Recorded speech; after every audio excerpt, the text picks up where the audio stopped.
everybody, welcome back to the Meat Makers podcast. I'm your host Jack Blanch, and right to the left of me is Gerbrands. Hello everybody. And today we are interviewing Charlie. Charlie does these fantastic little clay pots in the shop, and ranging from noodle pots to egg cups.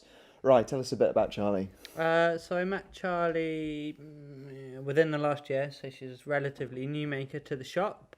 As soon as I met her, I got on with her like a house on fire. She's hilarious.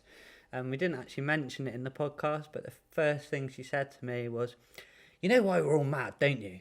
And I said, "Who's that?" And she's like, "Potters." And I was like, "No, Charlie, why are you all mad?" "It's the silicone, it gets in your brain." And I just thought from that moment on, I was like, me and you are going to get on really well. On top of that, obviously she makes stunning pottery as well, so that and it sells really well on the web shop and in the shop. Yeah, well, it's beautiful, isn't it? Oh, it's lush. And first of all, I'm really disappointed that we didn't talk about that on the podcast. That would have been brilliant from her perspective. But also, second of all, it's like she's only come into the shop recently, but it's like incredible how well she's done, isn't it? Very well, yeah. You're gonna love it. Enjoy. Kick this off, I suppose, is tell us your name and what you do, basically.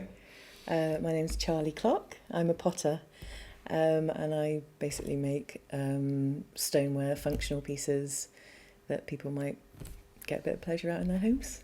Something cosy. Well, I mean, first and foremost, I think the first thing that kind of struck me when coming into the shop, I think it was only a few weeks ago when I finally saw your ramen bowls here, but I thought, this is an amazing idea. Why haven't I seen this before? Well, it's not my idea. There's a lot of potters that make lovely noodle bowls, and I first saw the first noodle bowl I ever bought was in Spitalfields Market, probably about 15 years ago. So I mean, people make them all over the place, but I do them a little bit differently because I kind of, when the clay's still wet, I bend it over there so that you can also hold it like that, and it just gives it a little bit more fluidity, and it's just a different shape. It just makes it feel a little bit more tactile, so that's a bit different to what you usually see. And also I think during lockdown everybody got really into ramen and noodles and all of that stuff, so it got really popular, didn't it? Yeah. Well, and you say it's not your idea, and it's not just the feature of having the chopsticks going through the bowl and things like that. It's and clearly we're in such a small part of the world as well. Yeah. That we don't see things like this usually around here. So it's very impressive and also a very nice touch as well. I like function as well as something looking pretty.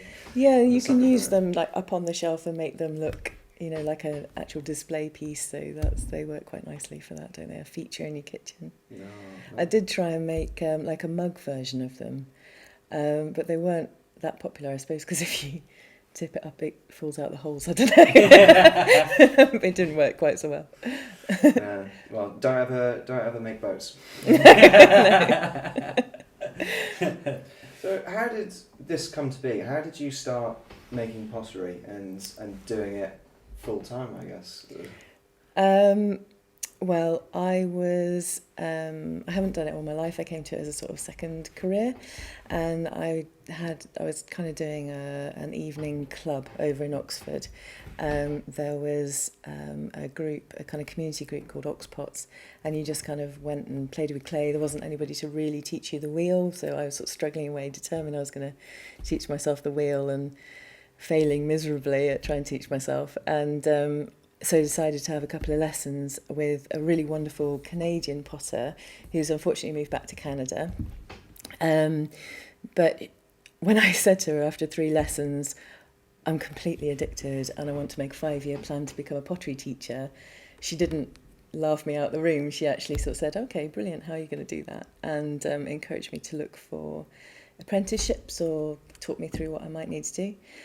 And from there I basically pestered my way into an apprenticeship over at Whichford Pottery, well, it wasn't really an apprenticeship. It was a kind of what they call pottery worker. So I was being a bit of a dog's body and doing all the vacuuming and all the sort of kiln loading. Everybody does the kiln loading and that, but sort of mucking in, doing all the sort of grunt jobs basically. But you're surrounded by such senior skilled potters that you can't help but take in, if you're looking to, you can't help but take in some of the skill and knowledge. And out of hours, I was just practice, determined that I was going to learn to throw with a bit of kind of help from some of the very generous senior potters there who'd stay, half hour or something after work and put me on the right track with it. And just aside from that, learnt all the sort of extraneous stuff that's needed to work with clay, all the sort of recycling and working the kilns and just management, servicing of pots, all that kind of thing. So spent about 1.25 years there, and then went and worked at the Ashmolean. So just kind of, Oh wow. well, yeah, I mean, it was basically just kind of customer assistance type thing, but showing people round galleries. What And an amazing place to work there. yeah, it's a beautiful I'm completely place. out of the loop here. What's this? So the Ashmolean is a fantastic museum over in Oxford, and there's lots of, amongst other things, there's lots of galleries within it, and it's sort of dating back from prehistoric times up until contemporary exhibitions, all sorts of different eras. And so you've got Isnic pottery to sort of the very kind of things like the blue and white Delft ware and all this kind of thing. So I was kind of getting knowledge, all the kind of cultural and historical contexts of ceramics through the ages, and how really very human it is and how international it is. So it was a great experience, and I learnt an awful lot about ceramics history while I was there. I've completely given away my ignorance. Oh, you must go, because it's a really lovely We'll go one time place. together, you'll love it. Yeah. It's one of the most interesting places I've ever been. It's a beautiful building as Yeah. well, isn't it? Mm. And a lot of the rooms didn't have much lighting because the light will damage the object as they're so old. Yeah. And there's things like the shrunken heads as well. That's Pitt Rivers. That's the sister next door. museum. So I went to both. Yeah. But yeah, it's stunning. Yeah, it is gorgeous. We'll go. We'll have take a day trip to Oxford. Take the microphones. Yes. No, you'll love it. And actually, they also run a really good ceramics events calendar. So it was a really good opportunity to get involved with that. I did that on a sort of more voluntary basis, but it gave me the opportunity to meet some really fantastic contemporary potters.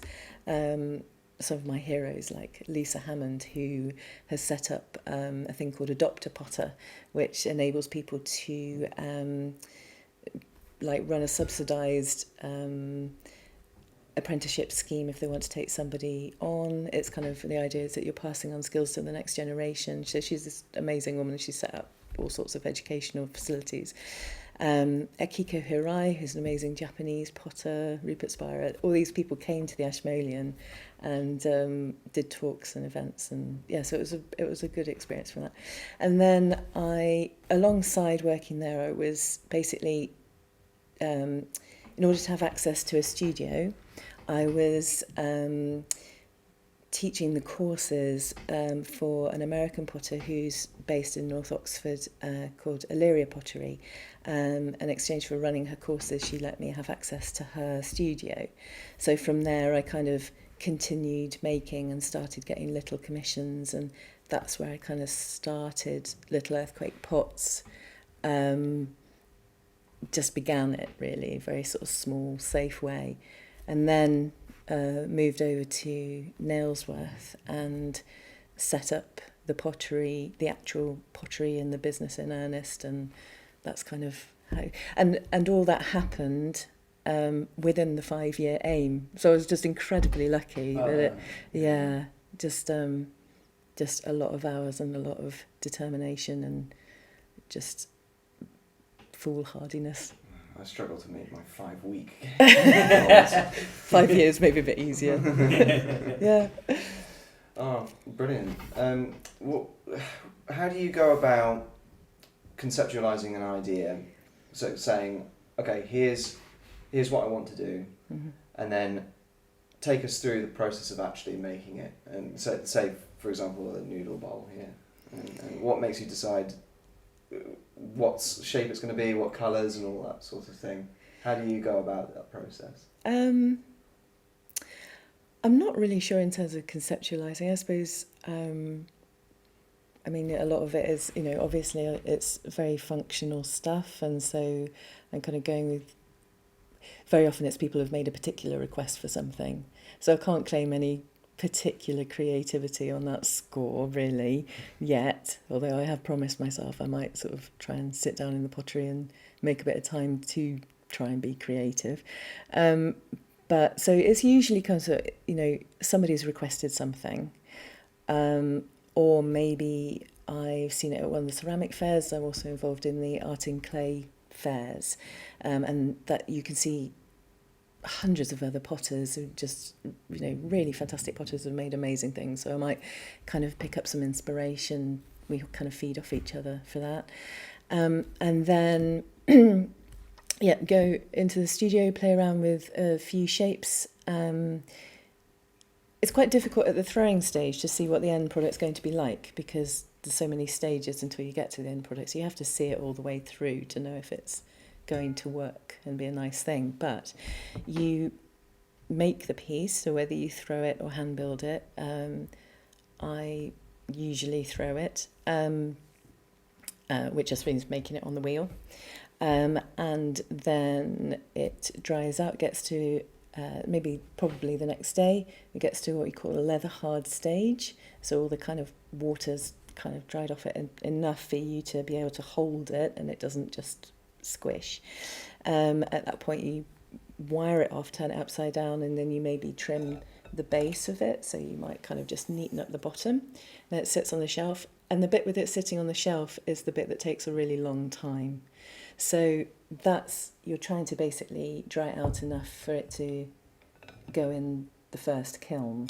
If you try and put it in the kiln before all the water's dried off it, it's that water, especially if you've got any little pockets of water in it, is going to kind of, the pressure's going to build up and explode in your kiln. So that's when you get explosions in the kiln.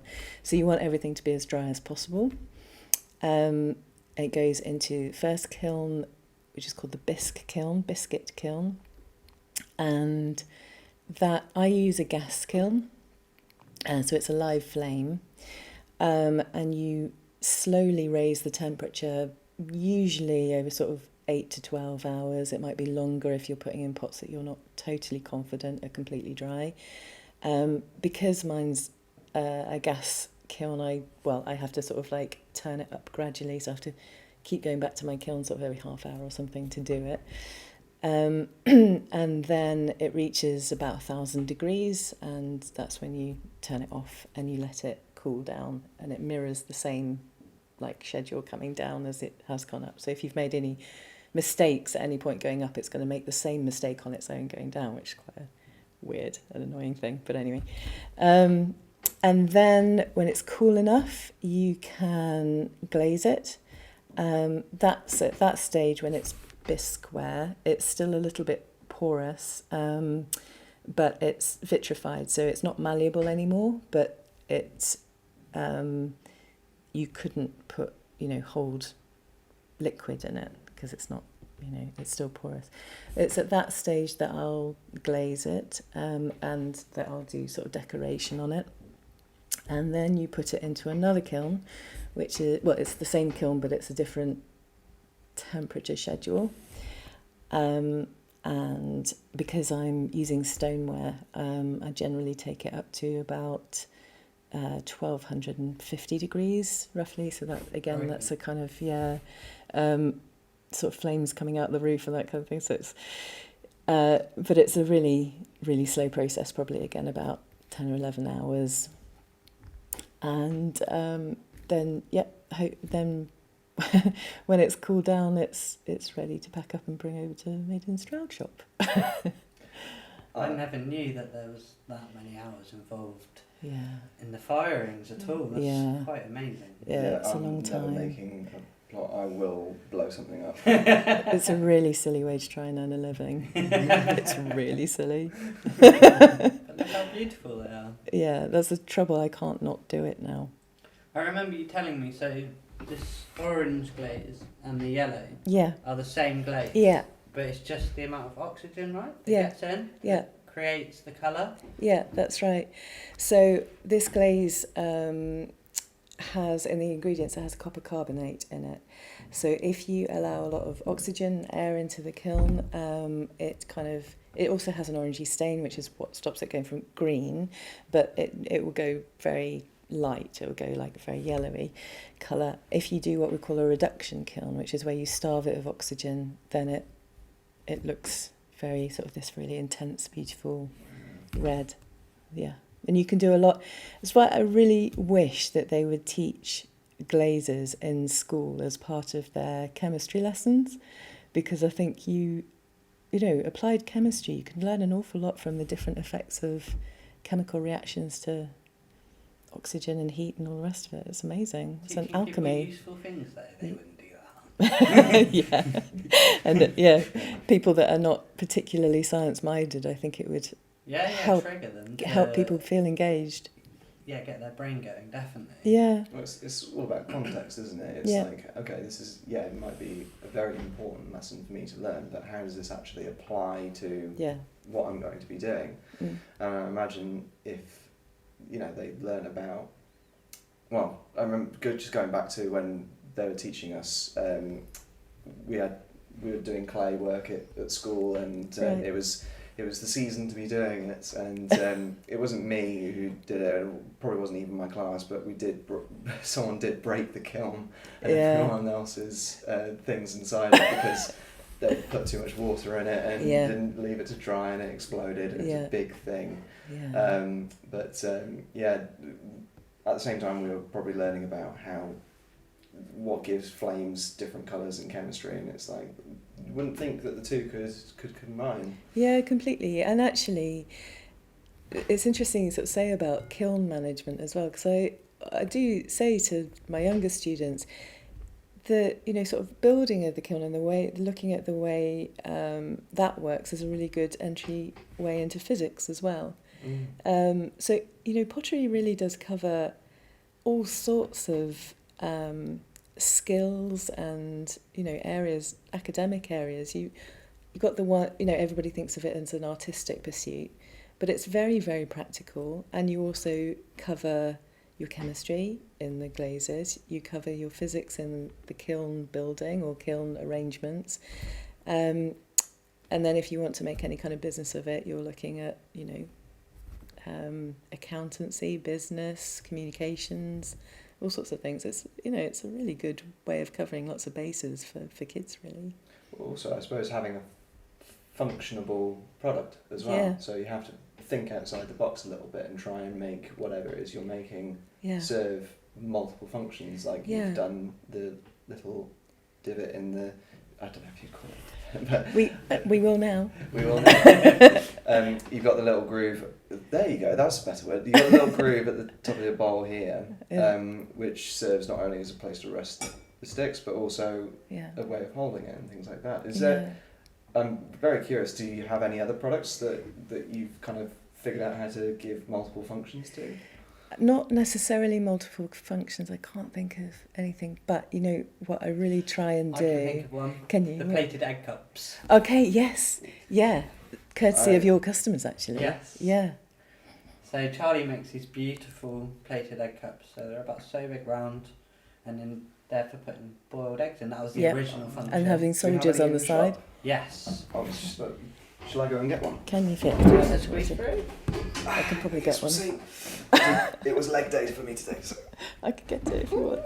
No, it's okay. Just trying not to thrust any of your. So the orange chart there. Jack back. Ah, yes. This sort of thing. Plated egg cup. Yeah. Bring a couple up. Here we go. Ivy, come on. Hello. We do have a doggo with us today, ladies and gentlemen, as well. She's my agent. Yeah, she's the publicist and making sure that we're talking about the right things and Yeah. not going off topic. And not at all just came over there to get her bone. Yes. So, for anyone who is watching the podcast at the moment, you should be able to see. Oh, right, pick up the. So we've got the plated egg cups. So we've got the nice orange one here, orange, red, and yellow, and then the green and sort of purple. Yeah, so that's a good example of the reduction that we were talking about a bit ago, because you can see there with the copper that when it's been, so it comes out green because it doesn't have the orangey stain in it to make it yellow, and when it's been starved of oxygen, it gets so when it's been in a reduced bit, and that's had like a bit of reduction just immediately around it, it blushes red. So you can see that chemical reaction. So these were primarily meant as plated egg cups, so you can have your soldiers on there and the eggs. Mm-hmm. A lot of customers have been buying them for serving olives in, and you put the stones in the middle, or hummus for dips. Yeah. So That's hummus really in the good. middle. Or the other day someone bought one of our candles fits perfectly in the middle. Oh, look at that. So it can be a candle holder as well. Oh, I should do them with little handles on them as well, then they could be like wee willy winky ones. Yes, definitely. So yeah, there's a multifunctional one for you. Brilliant. No, I love that. I think it's whenever I'm making a purchase of some sort, it's always, obviously there's the selfish part of it, you know, why do you want it, but it's always a bonus for me if I can think of different functions or think of multiple purposes for it. Yeah. If you've got Christmas coming up, like party tables, you can put your, I don't know, chips and dips. That's bit exactly small for what I chips would and use it dips, for. and maybe like crudités and dips. I don't know. But yeah, I think also I try and make things. So David Leach, the famous potter. Whoa. Sorry, where can we Hello, dogs? doggo. Come here. Come So and that's have a sit. actually good timing that she did that, because I need to reset the cameras.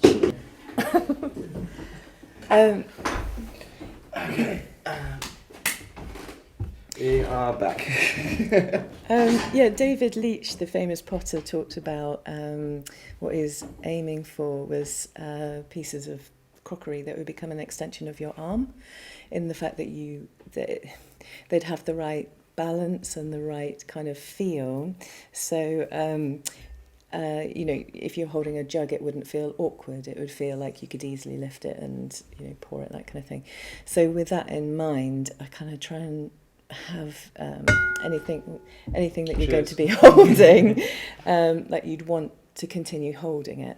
So what I'll do is things like in here, I put like a nape in the cup, so that not only if you've got larger hands, you do that and you've got room for your knuckles, but also you can give it a little cuddle, so it's kind of like that. So it's more ergonomic. I love it. Exactly. For those of you listening, there's where Charlie has put the handle of this mug. You call it mug?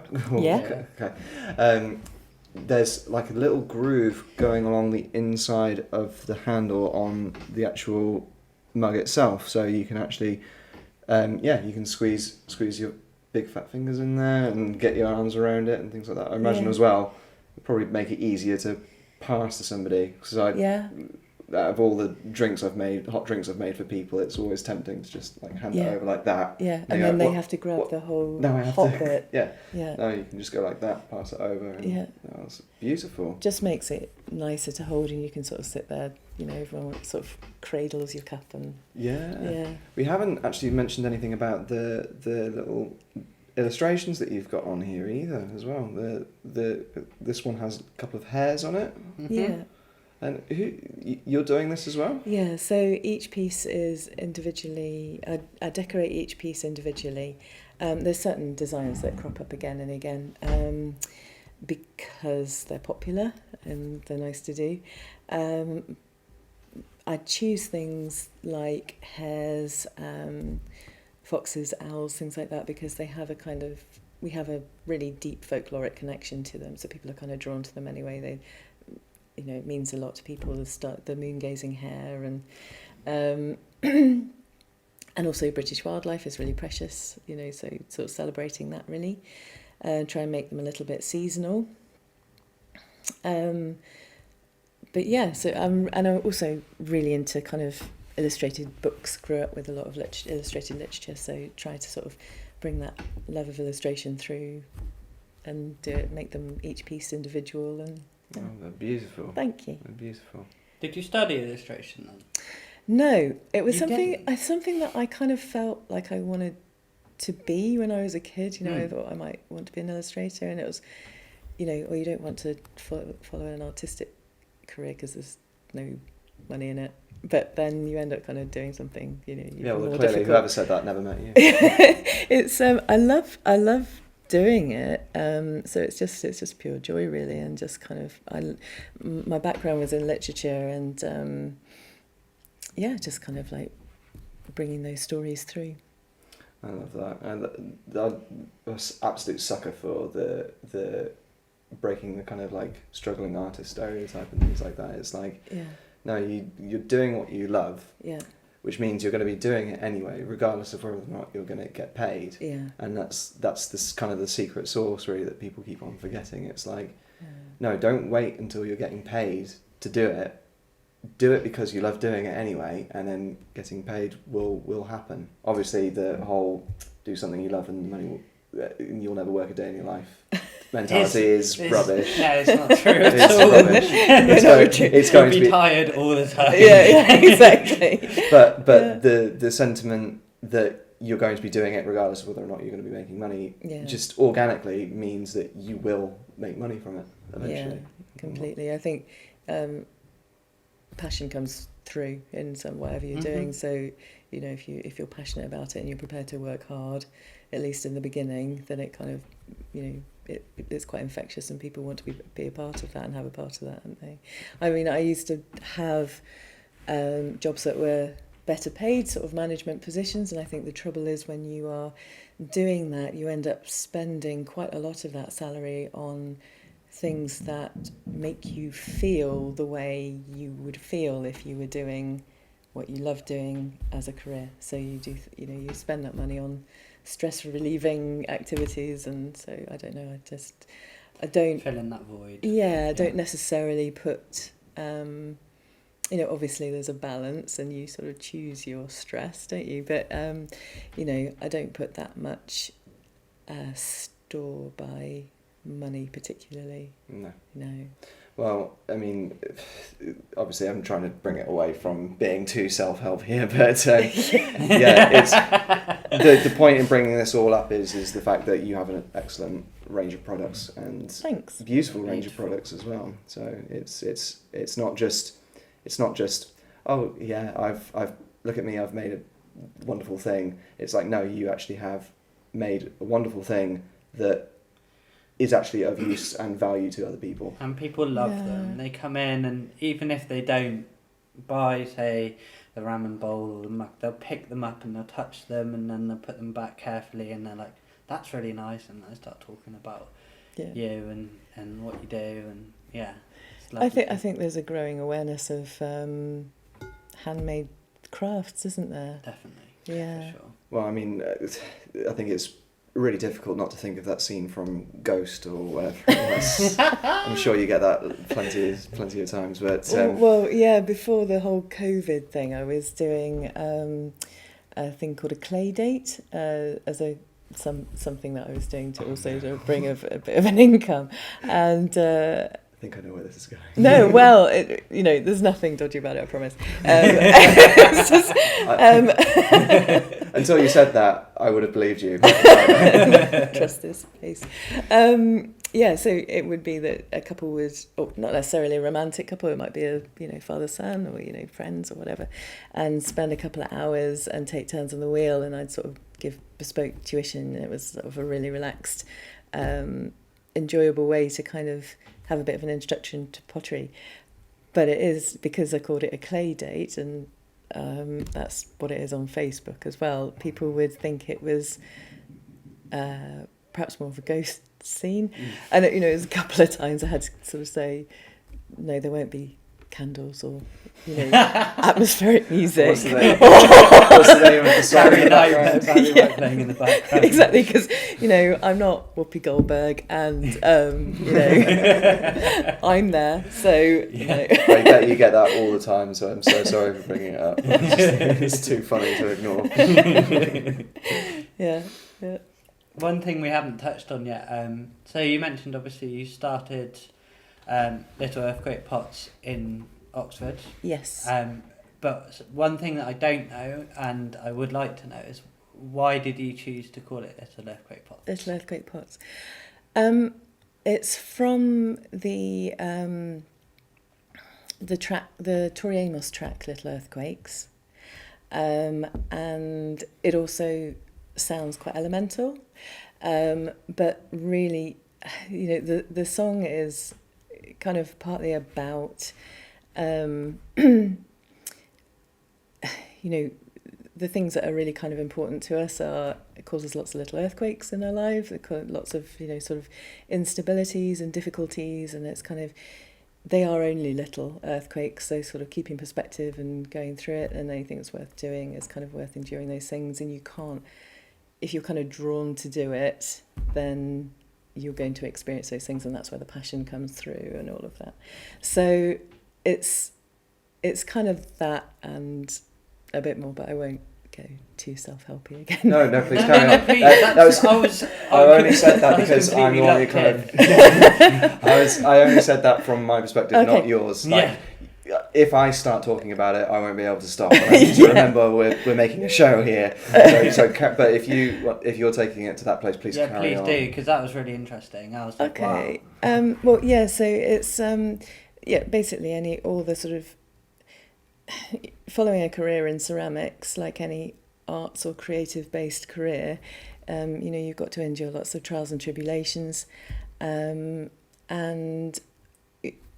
your journey with, it's going to sound very hippish, but your journey with understanding the material it's a hard-won journey, and you're not always going to, it's not a smooth journey, it's not a smooth relationship development by any means, and that goes for your relationship with the material, the clay.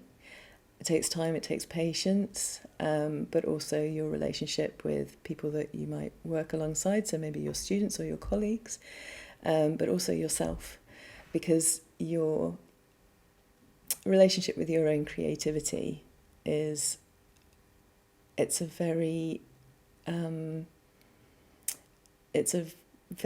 long process that you have to be very patient with yourself about, and just accept that there are going to be lots of highs and lows, and kind of endure that, and just see that as part of the journey and enjoy it, really. Try to.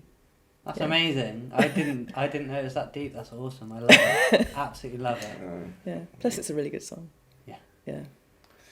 I'm definitely got plenty to take away with me now. I think from that was brilliant. Yeah, for sure. That was awesome. Good. Right. Thank you. No, that was really lovely. What's next then for you at the moment? Have you got any more? Are you going to be keep on making the same things, or have you got a couple of other products in the pipeline that we're not supposed to be talking about right now? No. Yeah. So I kind of. I'm not really sure what direction I'm going to go with it, and what I've promised myself is that I'm actually going to, having said all that about creativity, allow myself some time to revisit that creativity and think what I might want to kind of add to the collection and add to my making. Maybe I'll sort of continue trying to go bigger and more kind of, I don't know, a statement piecey, but I have sculptural or something a little bit more kind of interior decorating kind of statement piece, that kind of thing.